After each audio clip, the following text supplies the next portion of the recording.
Hello everyone, it is Evan from the Trade Risk on Wednesday, July 29th, here with a market recap video. We are first going to analyze the health of the current market environment, then we're going to get into some other markets, some leading sectors, individual names, and finally some trade ideas for the rest of the week.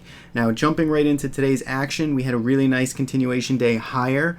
We closed up 67 basis points here in the SPY ETF that tracks the S&P 500, and that was continued from yesterday's bounce of about 1% higher on the day. So if we zoom into the landscape here and take a look at what's been going on over the past week or so, we've kind of been cliff diving off of the highs here that we made last week. So we ran right into this 212.50, our top end of our resistance here in the SPY, and then last week we basically jumped off the ledge and just sunk lower all week, all the way down to 206, very fast and a pretty sharp move, all things considered. Given where we were coming into this week, we were oversold on a lot of metrics. We should have at least shouldn't have been surprised if we saw some type of bounce manifest over the beginning of this week, and that's pretty much exactly what we've gotten. We had a slow day on Monday, continuation to the downside from last week's action, but you can see the sort of indecisive candle here, and then yesterday, of course, we had the nice bounce to the upside. Today continued. So, given where we are right now, it's back in this messy range, right? I don't think it's worth, as I've said repeatedly over the past few weeks, as we've been in this range, it's not worth overanalyzing it. We're still going sideways here. We're still chopping around. We're still digesting. So whether or not this is one large continuation pattern in the big picture that we're eventually going to catapult and leg higher from, or if this does happen to be some type of topping pattern, then eventually we will roll over. We will take out this 204.50 pivot lows that have been holding for most of 2015. So that's yet to be seen. All we can look at is the current action right now, and right now in the short term we are heading higher. So given the nature, given the look of these past two candles, we have to wonder, are we headed back up here to the top end of this larger range at 212.50 to tag that level, and then reassess where we are yet again at those highs. So that's pretty much where we are in the S&P 500, at least as far as how we've been trading it and playing it at the trade risk. We've been very light. I think it pays to be light right now. I don't think there should be any big bets one way or the other. At least I don't see the edge in doing that, and that's at least not fit for our trading style. So right now we do have some long exposure on. We added some long exposure on these oversold conditions, but we're still keeping things light. I have a few long positions on, but still nothing that heavy at all. Let's look at some other markets. The IWM, this one's been underperforming a bit here recently. It had an update today, but still you could see underperforming as well, down up only 27 basis points today. So, we had that big washout yesterday. Look at the big range on this candle here. Beginning of day yesterday, we were coming all the way down to almost 119, the figure in the morning, until we eventually reversed higher, closed on the highs, and now we're seeing some continuation today. So I think, 120-ish, this area is important to hold. So far we're doing it. Let's see, though, if this one can continue to march higher. The fast-moving averages are still heading down, so a little bit of sort of negative divergence as far as recent performance goes in the small caps, something to keep an eye on. And then the Qs, of course, still are strength now as of recently. In fact, looking real good here. If you look at this move going back a couple of weeks ago, all the way from 106 to 114, now that was a sharp move higher. And then if you take in context last week's pullback, you can actually call it a pullback, and a very healthy one at that, because we came back, retraced about 30 or 40% of this big leg, and now it looks like we're trying to lift higher here. So the Qs certainly where a lot of the strength is. You want to see it try and hold above 111. This was the highs from May and June. Otherwise, I think this is pretty constructive. Now, let's look at some other markets here. TLT have been looking constructive as well. After trying to solidify this bottom here down at 115 area, it's been kind of grinding higher for most of the past 2 or 3 weeks. A little bit of a down day today, but not too much really to get worried about. It's above all the fast moving averages. Let's see this play itself out. For now, the short-term momentum in TLT is higher. USO is trying to bounce back. Had a nice day today as well, 2.5% to the upside. Of course, we came back down and basically tagged these lows to the T back from March in oil. So there is a bit of a reaction here. We were oversold on, just as we were in the markets, heading into this week and definitely after Monday's session. So a little bit of a snapback shouldn't be that much of a surprise. Look at the angle, though, of these fast-moving averages, still sharply pointing lower. That's still cause of concern. Let's see if the bulls can continue to support this here. They definitely want to get it back above 1650 and start trying to turn those moving averages around. But USO is definitely still sort of a scary chart to jump on board on the long side, and lesser so is natural gas.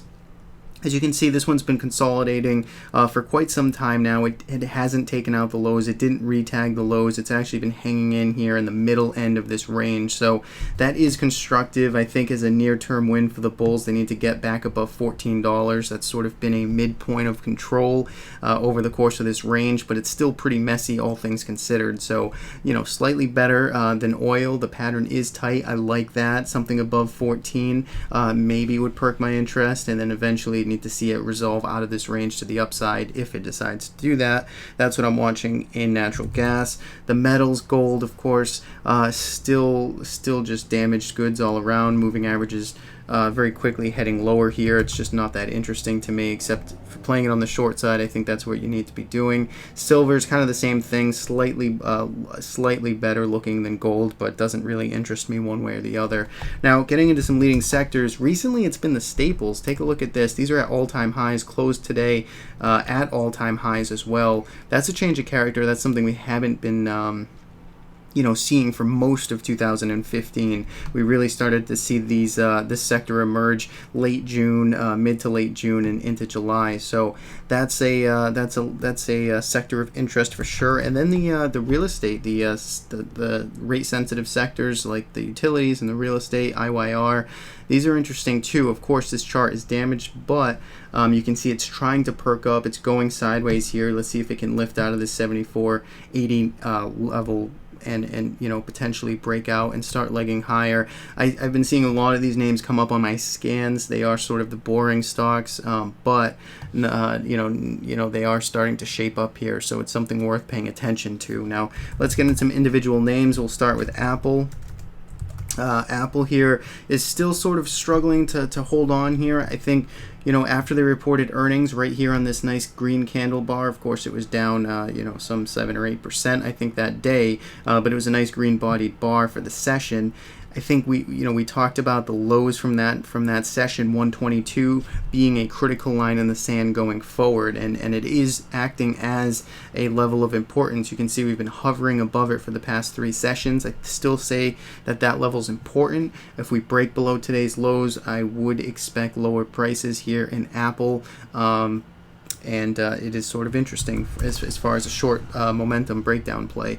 Google has been holding up here. We had, of course, a little bit of a pullback last week, but since then it's been going sideways. It's basically basing right on in this fast 8-period exponential moving average. Again, I think the lows from today, which coincide with yesterday and Monday, effectively are important. If those are broken, expect some more fill of this gap. But, Google's trying to stabilize there. Definitely some profit taking, though, over the past week or so. Now, Netflix will go next. Similar comments to Google. You're seeing some profit taking on those big gap ups that they had because of earnings. It's sitting in between the 8-period and the 21-period or the 20-period exponential moving average. It's trying to stabilize a bit here. Trend is still very strong. Dip buyers still seem eager, so let's wait for that one to set up. Nothing too much there. Now, Facebook's reporting right now. As I look over on my screen, it looks like it's at about $93. This is about 4:15 right now. So it's sitting right about here, which is the lows from yesterday. So the action's been pretty muted. Seems like it's initially a down move based on its report. So that'll be interesting tomorrow. Again, if it does open up around $93 or anything in this area, just take a look at the fast moving averages. They are still heading very much higher. The trend is strong here. Perhaps we need to fill this gap here from Friday, last Friday that is, but you know, or 2 Fridays ago, but still not too much of a cause of concern right now. Again, after hours, it looks like it's around $93. We'll see how that one opens tomorrow. Tesla, this one's going sideways. I want to see this go sideways. I like this. I want to see. I want to try and get involved in this name. It's had a really nice run here since April of this year. I'd like to see more sideways action, tight, you know, base develop, and potentially get on board this. But for now, it looks like it's just going sideways. Not as interesting just yet. You need to see that tighten up a little bit more. Now, of course, Twitter today was all the news. Yesterday, they you know, they just bombed earnings. It's that for themselves. The numbers were decent, but you know, as I'm sure everybody's aware of now, all the articles out on how the company and how the executives actually sort of conveyed that message on its earnings report was questionable. So regardless, looking at the technicals here, down 15% on the day. You know, if you looked at the technicals from last quarter, I guess, or last earnings report, and you just seen what the stock was doing, it's just trying to hold on there, but essentially could never break out, could never take out previous resistance levels, and I think that was indication that there was some weak demand coming in on Twitter. So more continuation to the downside. The lows here, if we zoom out all the way back to 29.50, I wouldn't be surprised to see that level tagged, that area tagged again, and then we'll have to reassess. For now, it just needs more time. Of course, closing on the lows, 14% down session. There's not much you're gonna be able to do with that. Just let that go sideways for a little bit, see what happens. Finally, Amazon. This one, again, trying to hang in there. Earnings gap up. Great earnings on Amazon. The company gapped up. We saw some profit taking that first day. It's trying to hang in there. Fast moving averages still racing higher. Give it some more time. Let's see what happens. More of the gap might need to get filled, or the buyers might step up and just pay up for this, you know, at 525 or so. So just needs a little more time for Amazon. Now, a few setups to have on watch going forward. First is FBHS. And this one mostly on a weekly chart. You can see this. Take a look at this nice clean sort of resistance level it's had now, 47.40. It's relatively new IPO, came out new issue, came out in just beginning of 2012. So it's been traded for a few years now, but basically went straight up. Now it's consolidating, and now it looks potentially ready to get going again. So on a weekly chart, FBHS, something to keep on watch. XRAY is another setup. This one started to really move today, up 2.25% today. It's been hanging out sideways. It's taking out this 53.50 level. It's been moving sideways for basically all of this year, so it's now at the yearly highs. This one looks pretty interesting. Might have earnings soon, so check this. In fact, I'm pretty sure it does, but this breakout does look good. In fact, this breakout as well, or getting close to a breakout, KAR, this one does have has earnings, I think, coming up Monday, which is a great looking pattern. Take a look at a weekly chart. You can see nice and clean, moving sideways above 38.60. Looks great, but with earnings coming up, that one could sort of derail based on that news. Another setup I got on my radar is KITE, KITE. This one is still heading, still hanging higher here, above this level, these cluster of highs here, you know, $73.60 or $74 if you want to play it a little safe. Looks pretty good. I like that it's above all of this previous supply over here. It's got a little bit of a rounded bottom, you know, if you look at or, you know, whatever you want to call it, but looks pretty good here above all the fast moving averages. Check the earnings on that one as well. Another setup I have is VA, Virgin America Airlines. This one shaping up pretty nice, $30. Looks like a nice trigger level here. Been beaten up for most of this year, but it's starting to round out and potentially lift higher now, so I like the setup there. And then finally, one last one is Home Depot HD. If you look at a weekly chart here, longer term, you can see it's been digesting nicely for most of this year again, and it's starting to run. This one looks pretty good, basically above today's highs. Weekly close on the highs, I think, would be pretty interesting in Home Depot. So that's what I have for today. I hope you enjoyed. Thank you for watching, and I will catch you next time.